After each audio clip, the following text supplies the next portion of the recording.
प्रजापतये स्वाहा। इदं प्रजापतये इदं न मम। ओम इंद्राय स्वाहा। इदं इंद्राय इदं न मम। ओम अग्नये स्वाहा। इदं अग्नये इदं न मम। ओम सोमाय स्वाहा। इदं सोमाय इदं न मम।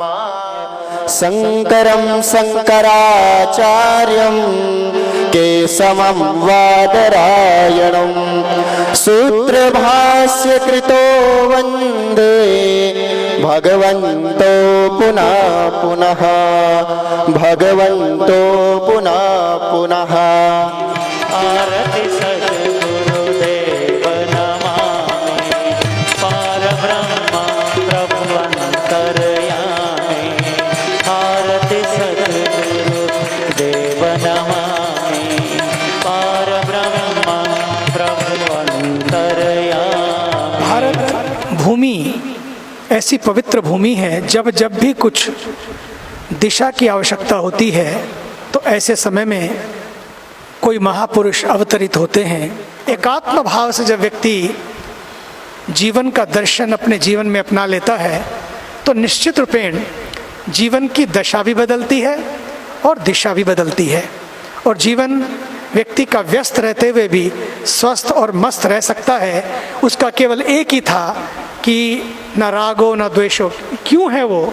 न राग होगा न द्वेष होगा, और वहां तक उन्होंने पहुंचा दिया, न पुण्य हो न पाप, पाप भी नहीं और पुण्य भी नहीं। इससे व्यक्ति ऊपर उठ सकता है। इस भाव से हमारे अंदर प्यास हो, हमारा प्रयास हो और फिर प्रतीक्षा हो। हमारे भीतर प्यास हो, उसके लिए प्रयास हो और फिर प्रतीक्षा हो। और यदि किसी की समीक्षा करनी भी है तो किसी और की नहीं, अपनी समीक्षा करें, प्रभु की प्रतीक्षा करें, और प्रतीक्षा के लिए प्यास और प्रयास के साधनों को लेते हुए हम, प्यास है भीतर से, प्रयास है बाहर से, भीतर बाहर दोनों को जोड़कर हम बस खुद को समर्पित कर दें और फिर प्रतीक्षा करें प्रभु की। धर्म को, सनातन धर्म को ऑक्सीजन चाहिए थी उस समय में, आज जीवन को ऑक्सीजन चाहिए इस समय में। तो प्रकृति के साथ जुड़े, प्रकृति के साथ जुड़कर पेड़ों को लगाएं। अगर ये मानसून में कोरोना का प्रभाव थोड़ा कम होगा, इस बार ज़्यादा से ज़्यादा पेड़ लगें, ये हम लोगों का प्रयास रहेगा, ताकि सबको पता लग गया अब ऑक्सीजन की क्या कीमत है। आइए, जीवन की ऑक्सीजन हो या फिर अध्यात्म की ऑक्सीजन हो, दोनों के लिए हमको प्रयत्न करना पड़ेगा। मैं इतना कह सकता हूँ, सचमुच जीवन मस्त बन जाता है।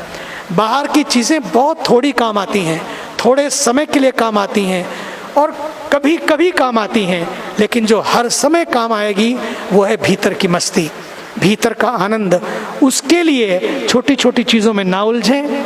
बाहर से भले ही आप व्यस्त दिखाई पड़े, लेकिन भीतर से आप स्थित हों, बाहर से व्यवस्थित और भीतर से स्थित, तो स्वस्थ भी रहेंगे, मस्त भी रहेंगे, और आपकी व्यस्तता भी आपको अस्त व्यस्त नहीं होने देगी। बस यही जीवन का सार है।